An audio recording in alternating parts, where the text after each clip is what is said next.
यहाँ पे आपके एग्ज़ाम में पूछा जाता है बहुत बार।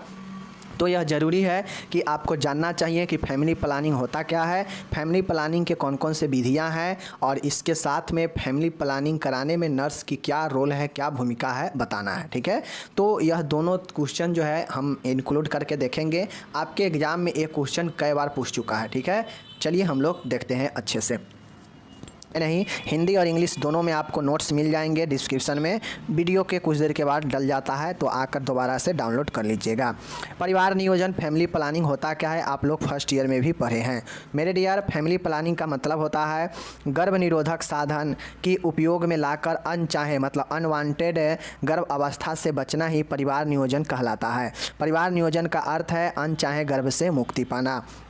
एक वर्ड में कहा जाए तो परिवार नियोजन का सीधा सीधा मीनिंग होता है कि हम नहीं चाहते हैं कि गर्भ हो, प्रेगनेंसी हो, तो इस कंडीशन में हम एक ऐसे साधन का उपयोग करते हैं। वह साधन जो है हमें अनचाहे मतलब हम नहीं चाहते हैं कि गर्भ हो, तो उस कंडीशन में हम कुछ ऐसे साधन का उपयोग करते हैं जो गर्भ से बचाता है, और उसी साधन को हम लोग परिवार नियोजन कहते हैं। जैसे कि दो तरीका के जो है यह साधन होता है। एक साधन होता है जो टेम्परोरी होता है, कुछ दिनों से लेकर कुछ साल तक आपको जो है प्रेगनेंसी को रोक सकता है, या जब तक यूज कीजिएगा तब तक रुक सकता है।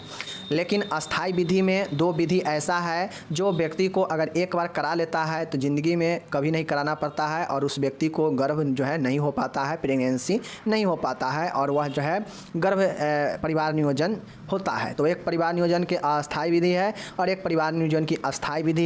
तो अस्थाई विधि सर्जरी वाला होता है जो मेल फीमेल दोनों में होता है, और जो अस्थाई होता है वो बगैर सर्जरी वाला होता है, जिसमें अलग अलग चीज़ों का उपाय करते हैं, उपयोग करते हैं। ठीक है, तो फिलहाल क्या जाने कि परिवार नियोजन होता क्या है मेरे डियर। परिवार नियोजन सीधा समझिए कि परिवार नियोजन का मतलब होता है कि ऐसे गर्भ निरोधक का साधन का उपयोग करना जो अनचाहे गर्भ से मुक्ति दिलाता हो, जो अनचाहे गर्भ से जो है क्या करता हो, छुटकारा दिलाता हो और बचाता हो, परिवार नियोजन कहलाता है। परिवार नियोजन का सीधी सीधी अर्थ है कि अनचाहे गर्भ अवस्था से मुक्ति पा जाना। अगर कोई व्यक्ति, कोई कपल है, वह चाहता है एक बच्चा दो बच्चा हो गया है और वह अब चाहता है कि हमें गर्भ से मुक्ति पाना है, गर्भावस्था से मुक्ति पाना है, तो वह परिवार नियोजन में सर्जरी अपनाता है और वह हमेशा के लिए मुक्ति पाना चाहता है, तो वह अस्थाई वाला निभाएगा। ठीक है, अस्थाई वाला चुनेगा, सर्जरी वाला।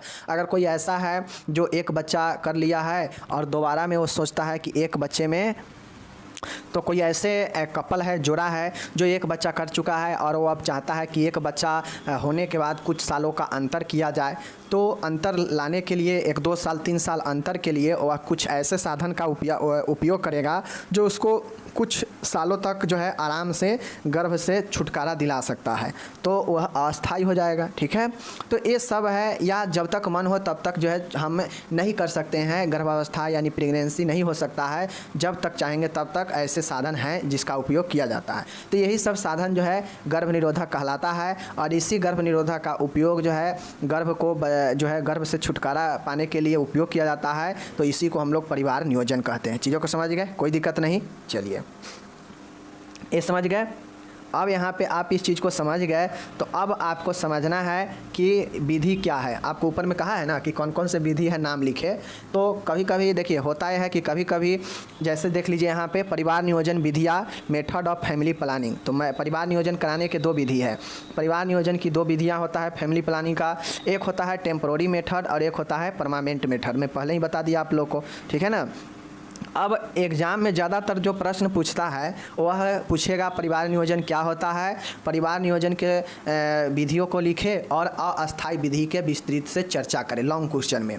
तो अस्थाई विधि इसलिए पूछता है कि अस्थाई विधि में अलग अलग मेथड है, वो थोड़ा बड़ा क्वेश्चन बनता है, इसलिए अस्थाई के बारे में ज़्यादातर पूछा जाता है डायरेक्टली 10 नंबर में। तो उसको हम बता देंगे, अस्थाई को अच्छे से बता देंगे।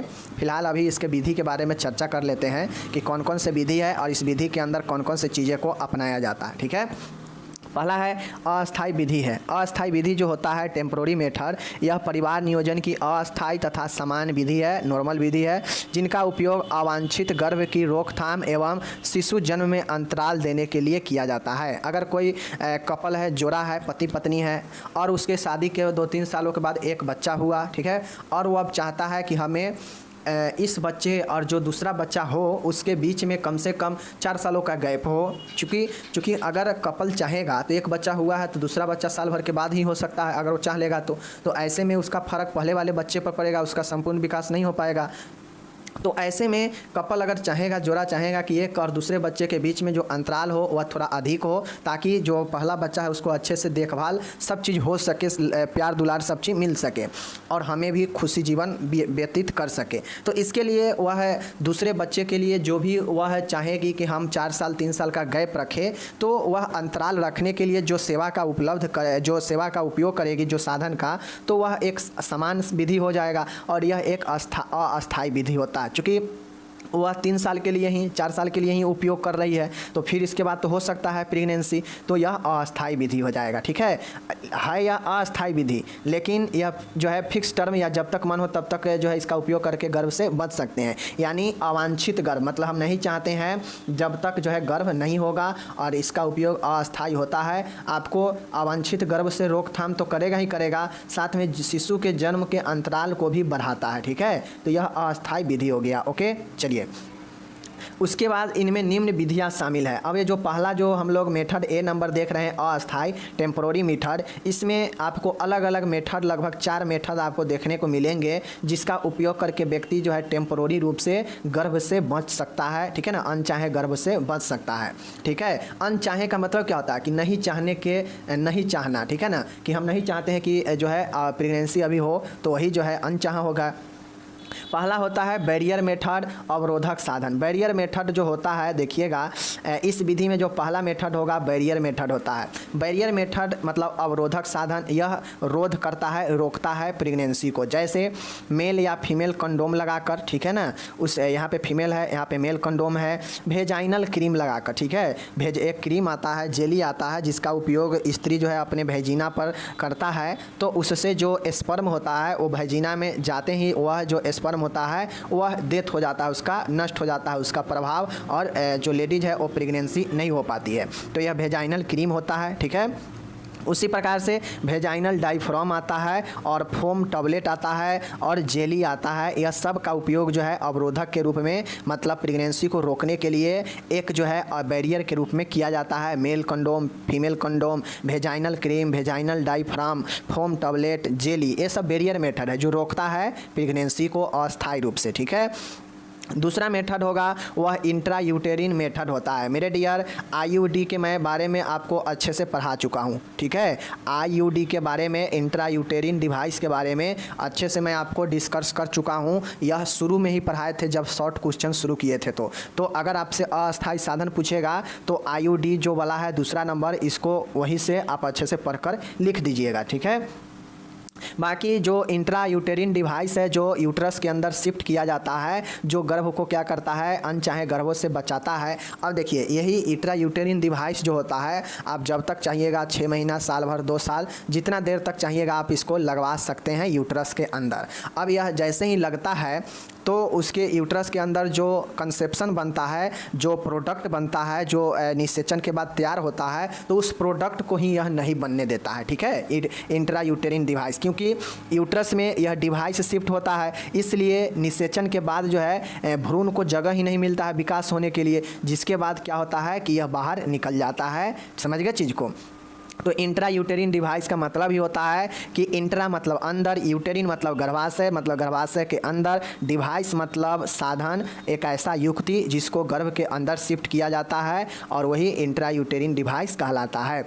अब यह अलग अलग इंट्रा यूटेरिन होता है। एक ऐसा ये डिवाइस होता है जिसमें बिना किसी दवाई के सीधा उस डिवाइस को जो है यूट्रस में शिफ्ट कर दिया जाता है, मतलब गर्भाशय में लगा दिया जाता है। उसमें कोई जो है उसमें जो है कोई जो है आपके दवाई वगैरह का उपयोग नहीं किया जाता है, इसीलिए इसे साधारण या औषधि विहीन आईयूडी कहा जाता है। ठीक है, आईयूडी का फुल फॉर्म पूछेगा, इंट्रायूटेरिन डिवाइस। ओके, तो पहला आईयूडी मेथड में पहला क्या होगा, साधारण या औषधि विहीन। अब इसका साधारण या औषधि विहीन क्यों नाम देते हैं, क्योंकि यह सिंपल सिर्फ डिवाइस बना होता है और इस डिवाइस को यूट्रस में लगा दिया जाता है, बिना किसी दवाई या बिना किसी चीज़ के सहायता से सीधा लगा दिया जाता है, तो वही साधारण या औषधि विहीन आईयूडी होता है। ठीक है, अब ये जो आईयूडी बना होता है यह कॉपर के होता है। ठीक है ना, कॉपर तांबे के बने हुए होते हैं। अलग अलग जो है आईयूडी 300, आईयूडी 270, इसी प्रकार से यह जो है बना होता है। ठीक है, पहला ये हो गया। दूसरा होता है जो डिवाइस से बना होता है, इंट्रायूटेरिन जो डिवाइस होता है, जैसे यूट्रस कैसा होता है, तो फीमेल यूट्रस कुछ इसी प्रकार से बता देता हूँ। फीमेल यूट्रस जो है कुछ इसी प्रकार से होता है ना, तो यहाँ पे जो है कुछ लगा होता है, इसी प्रकार से कुछ होता है। ठीक है ना, यहाँ पे कुछ इसी प्रकार से मान लीजिए इसी प्रकार से होता है, तो ठीक इसी प्रकार से जो है डिवाइस भी टी शेप में बना होता है और इसमें सीधा लगा दिया जाता है। अगर सीधा सिर्फ डिवाइस को लगा दिया जाएगा इंट्रायूटेरिन में तो यह साधारण औषधि विहीन वाला हो जाएगा। अगर इस डिवाइस में कोई हार्मोन युक्त दवाइयाँ रख कर या दवाइयाँ के द्वारा से शिफ्ट किया जाएगा इसमें, तो यह हार्मोन युक्त आईयूडी हो जाएगा। ठीक है, मतलब ये जो डिवाइस होगा अगर कोई दवाई इसमें रख कर या दवाई जो है लगा के इसमें लगाया जाएगा तो यह क्या होगा, हार्मोन युक्त इंट्रायूटेरिन डिवाइस हो जाएगा। तो यही दो प्रकार के आईयूडी होता है, समझ गए। चलिए तीसरा देखिएगा, हार्मोनल विधियाँ। मेरे डियर, बहुत सारे ऐसे बाज़ार में चीज़ें उपलब्ध है हार्मोनल, जो आदमी इसका अक्सर उपयोग करता है गलत काम करने के बाद समझ गए। फीमेल भी यूज करता है, बट फीमेल भी यूज करती है, सॉरी। फीमेल जो होती है वह मान गए चाहती है, मेल और फीमेल हस्बैंड वाइफ चाह रहा है कि अपना जो है अभी हमें बच्चा नहीं करना है, प्रेगनेंसी अभी नहीं होना है, तो उस कंडीशन में वह दोनों अपने सहमत से लाकर अपना पिल्स का यूज करता है या डॉक्टर के कंसल्ट से। तो यह जो है हार्मोनल विधिया में क्या क्या होता है देख लीजिए। हार्मोनल विधि का मतलब है कि दवाई का यूज करके, चूँकि जो भी दवाई बना होता है वह हार्मोन का ही बना होता है, उस हार्मोन को सिक्रेशन को रोक देता है, जो प्रेगनेंसी के लिए उत्तेजित करता है उसको ही वह क्या करेगा, रोक देता है। तो हार्मोनल युक्त जो होगा उसमें कंबाइंड जो है ओरल कंट्रासेप्टिव पिल्स होता है। ठीक है, कंबाइंड ओरल कंट्रासेप्टिव पिल होता है, मतलब मुंह के द्वारा लेने वाला गर्भ निरोधक गोली होता है, जैसे माला एन हो गया। ठीक है ना, माला एन होता है, माला डी होता है, बहुत सारे जो है आपके प्रकार है माला का। तो माला जो होता है, माला एन, वह एक प्रकार के कंट्रासेप्टिव पिल है, गर्भ निरोधक गोली होता है। देख लीजिए प्रोजेस्टेरोन पिल। अब यह महिलाओं का एक जो है हार्मोन होता है प्रोजेस्टेरोन। तो यह जब प्रोजेस्टेरोन बहुत ज़्यादा क्या होता है, उत्तेजित होता है, तो यह प्रेगनेंसी के खतरे रहता है। तो इसके लिए जो है एक प्रोजेस्टेरोन पिल्स आता है, इसका इस्तेमाल किया जाता है। चूँकि यह हार्मोन होता है तो यह हार्मोन का ही गोली बना होता है। ठीक है ना, तो यह प्रोजेस्टेरोन गोली का उपयोग किया जाता है। एक इमरजेंसी कंट्रासेप्शन पिल्स होता है, एक इमरजेंसी कंट्रासेप्शन पिल्स होता है। ठीक है, उसके बाद है प्राकृतिक विधियाँ, नेचुरल मेथड।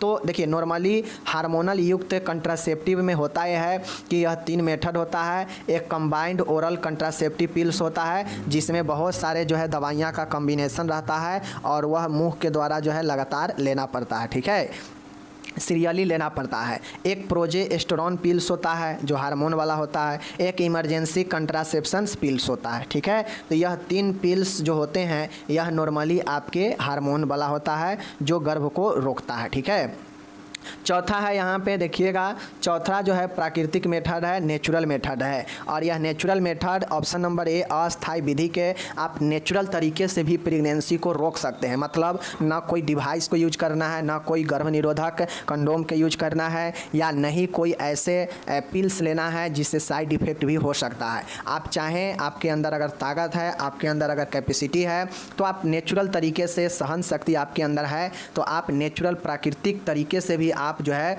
गर्भ से बच सकते हैं। कैसे? तो रिदिम का मतलब होता है लय। अब जब भी अगर मान गए कि आपको लगता हो कि इस समय रिलेशन इंटरकोर्स करने से यह प्रेग्नेंट हो सकती है, तो आप मेल है या फीमेल है, दोनों के दोनों का सोच मिलना चाहिए। और उस कंडीशन में लय जो होता है, रिदिम जो होता है, वह बहुत बड़े मायने रखता है। कब आप इंटरकोर्स कर रहे हैं, कब जो है रिलेशन बना रहे हैं, यह एक जो है लय बताता है। अगर आप कंटिन्यू लय में अगर आप रिलेशन बनाते रह रहे हैं तो आपको गर्भ अवस्था से होने से कोई नहीं बचा सकता है, प्रेगनेंसी होने से कोई नहीं बचा सकता है। तो रिदिम कहता है कि एक लय बनाइए, और लय ऐसा होना चाहिए कि जब ज़रूरत हो कि इस समय अगर आप करेंगे इंटरकोर्स तो उस समय प्रेगनेंसी होने का खतरा रहता है, तो उस समय रिदिम को छोड़ दे, ना करे, लय को वहाँ पे तोड़ दे। और उसके बाद फिर जब समय पास कर जाए तो जब मन हो करिए, क्योंकि हमेशा इंटरकोर्स करने से जो है प्रेगनेंस नहीं होती है महिलाएं। ये बातें आप लोग समझ लीजिएगा कि आप जब चाहेंगे इंटरकोर्स करें और वो प्रेग्नेंट हो जाए, ऐसा नहीं होता है, उसका भी एक समय होता है। ठीक है, चीज़ें को समझ गए। चलिए अब यहाँ पे देखिएगा, दूसरा है क्वाइटस इंटरप्ट्स। क्वाइटस इंटरप्ट्स का मतलब होता है कि मैं इसको अच्छे से बता चुका हूँ। क्वाइटस इंटरप्ट्स का मतलब होता है कि जैसे मेल है, फीमेल है, इंटरकोर्स चल रहा है, मतलब रिलेशन बना रहा है, तो एक ऐसा सिचुएशन आता है और वह लास्ट स्टेज होता है जहाँ पे मेल का जो सीमेन होता है वह डिस्चार्ज होता है फीमेल के वाजिना में। ठीक है, तो ऐसे में अगर मेल या फीमेल दोनों चाह रहा है कि हमें प्रेगनेंसी नहीं रखना है, प्रेग्नेंट नहीं होना है, बच्चे नहीं करना है, तो वह क्या करेगा कि उस दौरान दोनों अपने बात से सहमत हो जाएगा। और अगर वह इंटरकोर्स करते हुए भी सोच रहा है कि नहीं हम इंटरकोर्स जारी रखें, लेकिन इस जारी रखते हुए भी हमें अगर प्रेग्नेंट नहीं होना है, तो क्वाइटस इंटरप्ट्स एक ऐसा माध्यम है जिसके जरिए इंटरकोर्स करते हुए भी जो है प्रेग्नेंट नहीं होती है महिलाएं। अब इसमें होता कैसे है, तो जब भी अगर एजुकेशन होने वाला हो, डिस्चार्ज होने वाला हो मेल, तो उस समय वह वाजिना से अपने पेनिस को बाहर निकाल लेता है और वह एजुकुलेट वाजिना में नहीं करके, स्खलन जो होता है वह वाजिना में नहीं करके बाहर स्खलन कर देता है। इससे होता है कि जो भी सीमेन मेल का है वह फीमेल में वाजिना में नहीं जा पाता है, और इस दौरान वह जो है प्रेग्नेंट होने का कोई चांस ही नहीं है जब स्पर्म नहीं जाएगा। तो यही बात आप लोग को ध्यान में रखना है। ओके, चलिए बता दिए एक क्वाइटस इंटरप्ट्स होता है। उसके बाद ब्रेस्ट फीडिंग, आप लोग को पता है कि ब्रेस्ट फीडिंग भी आपके जो है क्या करता है कि जब तक ब्रेस्ट फीडिंग अगर आप लंबे समय तक कराएंगे तो क्या होता है कि प्रेगनेंसी होने का खतरा भी जो है कम रहता है। तो इसलिए नेचुरल विधि में आप चाहें तो एक बच्चे होने के बाद लंबे समय तक उस बच्चे को ब्रेस्ट फीडिंग कराते रहें, जिससे आपको भी जो है क्या होगा कि प्रेगनेंसी होने का दूसरा बार खतरा नहीं रहेगा। चीज़ों को समझ गए। तो यह सब आपका प्राकृतिक मेथड है जिसको अपनाकर नेचुरल तरीके से बिना कुछ यूज किए, बिना कुछ लिए हुए आप जो है क्या कर सकते हैं, प्रेगनेंसी से बच सकते हैं। ठीक है, चलिए नेक्स्ट है, दूसरा है अस्थाई विधि। अब गर्भ निरोधक के अस्थाई विधियां हैं मेरे डियर। अस्थाई विधि में ज़्यादा झंझट नहीं है, दो ही ऐसे विधि हैं जिसको या तो मेल अपने लिए करवा सकता है या फीमेल अपने को करवा सकता है। चाहे मेल करवाए या फीमेल करवाए, चाहे हस्बैंड करवाए या वाइफ करवाए, दोनों में से कोई भी करवा लेगा तो यह जो है प्रेगनेंसी का खतरा जो होता है ख़त्म हो जाता है। ठीक है, चलिए गर्भ निरोधक की अस्थाई विधियां में, परमानेंट विधि में यह गर्भ निरोधक की अस्थाई विधियां हैं, बात सही है। इन्हें स्टरलाइजेशन मेथड भी कहा जाता है, इन्हें बांझपन मेथड भी कहा जाता है, बांझपन विधि भी कहा जाता है। क्यों? क्योंकि एक बार यह अगर कोई करवा लेता है परमानेंट मेथड तो उसे एक बांझपन के जैसे हो जाता है, मतलब उसको बच्चा नहीं हो सकता है। जैसे बांझ महिलाओं के होता है ना, लोग नहीं कहता बांझपन का शिकार है, मतलब इसके बच्चा जो है नहीं हो रहा है, तो उसी प्रकार से जो है ये अस्थाई विधि अपनाने के बाद हो जाता है। इसीलिए इसे स्टेरिलाइजेशन मेथड कहा जाता है। ठीक है, यह पुरुष एवं स्त्री दोनों के लिए होता है, यह पुरुष और स्त्री दोनों के लिए होता है। कैसे? अगर वैस्कोटोमी होता है, यह दो प्रकार के होता है, एक वैस्कोटोमी और एक ट्यूबक्टोमी। अब समझिए, महिलाओं में ट्यूब होता है, फैलोपियन ट्यूब, उसी में निषेचन होता है, तो इस ट्यूब का जो सर्जरी के द्वारा उस ट्यूब को काट दिया जाता है तो यही डिंब वाहिनी छेदन होता है, ट्यूबक्टोमी, जो कि महिलाओं में इसी का ही सर्जरी करके जो है इसे किया जाता है। तो यह महिला का परिवार नियोजन का विधि हो गया अस्थाई वाला। पुरुष अगर नसबंदी कराता है तो उसमें एक वॉइस डिफरेंस होते हैं, ठीक है, जो स्खलन के समय जहाँ से निकलता है सीमेन, तो वह उसको ही काट दिया जाता है, जिससे सीमेन आगे नहीं जा पाता है, जो स्पर्म वाला होता है वह नहीं जा पाता है वॉइस डिफरेंस में, ठीक है। तो ये वैस्कोटोमी, वॉइस डिफरेंस को काटना ही वैस्कोटोमी होता है, और यह दोनों मेथड आपका अस्थाई नेचुरल है, अस्थाई विधि है, ठीक है, जिसके कर लेने के बाद एक स्टरलाइज मेथड की तरह हो जाता है। समझ गए? तो यही दो विधि मैंने आपको अच्छे से समझा दिया, उम्मीद है समझ गए होंगे। यहाँ पे देख लीजिए आपके लिए इंग्लिश दिया गया है, तो पीडीएफ में हिंदी इंग्लिश दोनों रहता है। डाउनलोड करके वीडियो देखने के कुछ देर के बाद आइएगा और डाउनलोड करके चले जाइएगा, पढ़ते रहिएगा, ठीक है। टोटल सब्जेक्टिव का जो है आपको डिस्क्रिप्शन में मिल जाएगा पीडीएफ, देख लीजिएगा जाके, जितने भी हम लोग किए हैं। अब हम लोग देखेंगे कि इस परिवार नियोजन में जो ऊपर हम लोग देखे हैं समस्त विधियां, उसमें नर्स की क्या रोल होता है। चलिए हम यहाँ पे देखते हैं क्या भूमिका होता है परिवार नियोजन में। मेरे डियर, नर्स को परिवार नियोजन में निम्न रूप से प्रत्यक्ष या अप्रत्यक्ष रूप से योगदान रहता है, ठीक है। मेरे डियर, एक नर्स के लिए जो है परिवार नियोजन में भूमिका निभाना या योगदान देना प्रत्यक्ष और अप्रत्यक्ष दोनों रूप से रहता है, ठीक है। पहला है, जो भी एलिजिबल कपल होते हैं, मतलब जो भी परिवार नियोजन के लिए एलिजिबल होती है, सहमत रहती है, तो वैसे कपल को परिवार नियोजन हेतु काउंसलिंग करती है नर्स। काउंसलिंग में क्या होगा कि अगर वह एलिजिबल कपल है, मतलब उसको 1 या 2 बच्चा हो चुका है और वह चाहता है कि हाँ हम परिवार नियोजन करवा सके, इंटरेस्टेड है, तो उसको और ज़्यादा प्रोत्साहित करना, और ज़्यादा जो है उसे मोटिवेट करना कि क्या क्या लाभ है, क्या है नहीं है, ये सारा के सारा एलिजिबल कपल को परिवार नियोजन के लिए काउंसलिंग में बताया जाता है, ठीक है। तो यह करना, काउंसलिंग करना एलिजिबल कपल को कौन, नर्स का एक भूमिका होता है, रोल होता है। महिला को प्रसव पूर्व ही उसकी आवश्यकता के अनुसार परिवार नियोजन की विधियों को अपनाने के लिए प्रोत्साहित, प्रेरित करना। अगर महिला प्रसव, अगर महिला का एक पहला प्रसव हो या दूसरा प्रसव हो या तीसरा प्रसव हो, ठीक है, हमेशा प्रसव से पहले ही जो नर्स होती है वह महिला को कहेगी कि आप जैसे ही प्रसव कंप्लीट होगा आप जो है परिवार नियोजन करवा लीजिए, परिवार नियोजन करवा लीजिए, कितने बच्चे हो गए आप परिवार नियोजन कराइए, परिवार नियोजन से कम बच्चा रहेगा, अच्छे से पढ़ाइएगा, अच्छे से इसको सेटल कीजिएगा, मतलब तमाम तरीके के जो है प्रेरित करती है ताकि वह परिवार नियोजन करवा ले इसी प्रसव के साथ में, ठीक है। तो यह जो है आपका इसके लिए प्रेरित करती है। तीसरा रोल होगा, देखिएगा, परिवार नियोजन को सरकार द्वारा दिए जा रहे प्रोत्साहन के बारे में समुदाय को बताना। अब नर्स का ये काम होता है कि दूर दराज के इलाका में, गांव में बहुत लोग अभी तक ये नहीं जानते हैं कि परिवार नियोजन कराने पर सरकार के द्वारा कुछ प्रोत्साहन राशि भी दिया जाता है, ठीक है। अब कितना दिया जाता है मैं पढ़ा चुका हूँ कि जननी सुरक्षा योजना में मैं पढ़ा चुका हूँ कि कितना जो है महिला को दिया जाता है, शहरी महिला को कितना और गांव के महिला को कितना, मैं पढ़ा चुका हूँ, ठीक है। तो परिवार नियोजन में सरकार के द्वारा जो दिए जा रहे प्रोत्साहन है उसके बारे में लोगों को बताना, यह भी एक नर्स का रोल होता है। परिवार नियोजन में बताएगी तब तो लोग उसके भी चाहत से आएगा, कराएगा। परिवार नियोजन कैंप में चिकित्सा की सर्जरी के दौरान सहायता करना। अब परिवार नियोजन कहीं अगर कैंप लगा के किया जा रहा हो तो उसमें डॉक्टर को जो है सर्जरी के दौरान सहायता करना नर्स का काम होता है, भूमिका होता है। लिखित सहमति लेकर आईयूडी लगाना। अगर एलिजिबल कपल यानी जो भी महिला हो या दोनों पति पत्नी हो, वह मान के दूसरे विधि के लिए राजी नहीं है और वह चाहता है कि हम जो है इंट्रा यूटेरिन डिवाइस ही लगवा ले, मतलब यूट्रस में डिवाइस ही सेट करवा ले, तो इसके लिए वह लिखित सहमति लेती है और तब जाके यह आईयूडी लगाती है, ठीक है, कौन, नर्स। छठा यहाँ पे देखिएगा, अस्थाई बंध्यता स्टरलाइजेशन हेतु उचित कपल का चयन करना एवं ट्यूबेक्टोमी और वैस्कोटोमी हेतु रेफर करना। अब नर्स का यह भी जो है रोल होता है कि वह जो है स्टरलाइजेशन मेथड, मतलब अस्थाई बंध्याकरण, मतलब अस्थाई रूप से कोई अगर परिवार नियोजन कराना चाहता है तो उसके चयन करना, और चयन करके जो है ट्यूबेक्टोमी और वैस्कोटोमी जो पुरुष और महिलाओं किसी के लिए हो सकता है तो उसको आगे रेफर करना ताकि वह आगे जाके अस्थाई वाला मेथड अपना सके, ठीक है। नेक्स्ट है गर्भ निरोधक साधन का उपयोग करने वाले कपल से नियमित संपर्क बनाए रखना। अब कोई ऐसे कपल है जोड़ा है जो गर्भ निरोधक, ठीक है ना, कंट्रासेप्टिव दवाइयों का या डिवाइस का उपयोग कर रही है या कर रहा है, तो ऐसे में क्या करना चाहिए कि उसके लगातार संपर्क में रखना चाहिए। संपर्क में रहने से अगर उसके अंदर कोई भी गड़बड़ी होगा तो उसको देख रेख किया जा सकता है।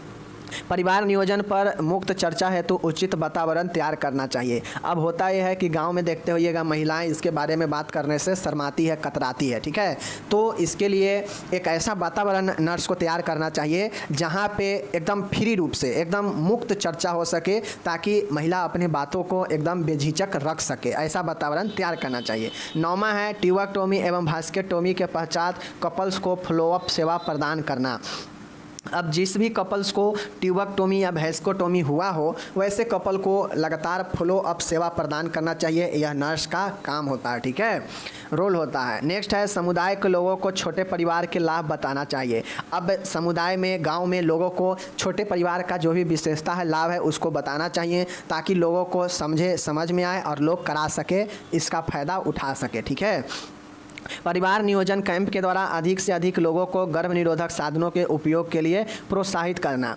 अब नर्स को मान गए अगर कोई सर्जरी नहीं करवाना चाहता है तो उसके लिए प्रचार करना होगा, तो उसके लिए नर्स को परिवार नियोजन कैंप अगर लगता हो तो उस दौरान जो है गर्भ निरोधक के साधन के बारे में लोगों को बताना चाहिए कि आप गर्भ निरोधक साधन के उपयोग करें, जैसे कंडोम्स हो गया, हार्मोनल पिल्स हो गया, वगैरह वगैरह चीज़ का उपयोग कर सकते हैं और इसके लिए प्रोत्साहित भी करनी चाहिए, ठीक है। नेक्स्ट है 12 नंबर और लास्ट है होम विजिट के दौरान समाज के लोगों को परिवार नियोजन के लिए प्रोत्साहित करना चाहिए। अब एक नर्स अगर कम्युनिटी में है, समुदाय में या गांव में उसका अगर पोस्टिंग है तो वह घर घर जाकर लोगों को विजिट करके जो है परिवार नियोजन के लिए प्रोत्साहित करेगी, मोटिवेट करेगी कराने के लिए, ठीक है। और इस प्रकार से यह नर्स का भूमिका होता है परिवार नियोजन में। आप चाहें तो यह 12 की जगह पर 20 भूमिका भी नर्स का बता सकते हैं परिवार नियोजन में, ठीक है। मिलूंगा मैं अगले वीडियो के साथ, तब तक जय हिंद, नमस्कार, टेक केयर, धन्यवाद।